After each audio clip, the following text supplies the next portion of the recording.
সুপ্রিয় দর্শক, আসুন শুরুতে জেনে নেব আজকের আবহাওয়া সকাল থেকে কেমন থাকবে এবং সারাদিন কেমন থাকবে, আর কোথায় কোথায় ভারী বৃষ্টি, কোন কোন জেলায় হালকা থেকে মাঝারি বৃষ্টি, কোন কোন জেলায় রয়েছে দমকা হাওয়া বয়ে যাওয়ার সম্ভাবনা।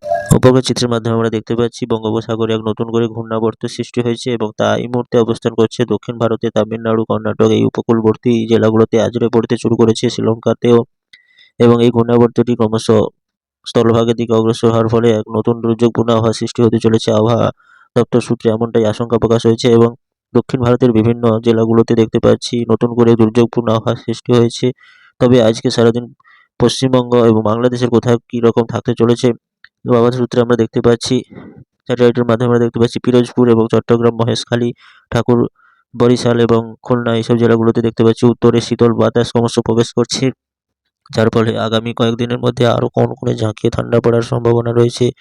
এছাড়া উত্তর বাংলাদেশের ঠাকুরগাঁও, রাংপুর, জয়পুরহাট, রাজশাহী, ময়মনসিংহ, সিলেট এইসব জেলাগুলোতেও একই চিত্র আমরা দেখতে পাচ্ছি। উত্তরে কনকনে শীতল বাতাস প্রবেশ করায় ঝাঁকিয়ে ঠান্ডা পড়ার একটা হুঁশিয়ারি দিয়েছে আবহাওয়া দপ্তর সূত্রে। আবহাওয়া দপ্তর সূত্রে আরও জানাচ্ছে ঢাকা, কুমিল্লা, রাজশাহী এইসব জেলাগুলোতে, কমলপুর এবং কুমিল্লা এইসব জেলাগুলোতে ঝাঁকিয়ে ঠান্ডা পড়ার জোরালো সতর্ক বার্তা দিল আবহাওয়া দপ্তর সূত্রে।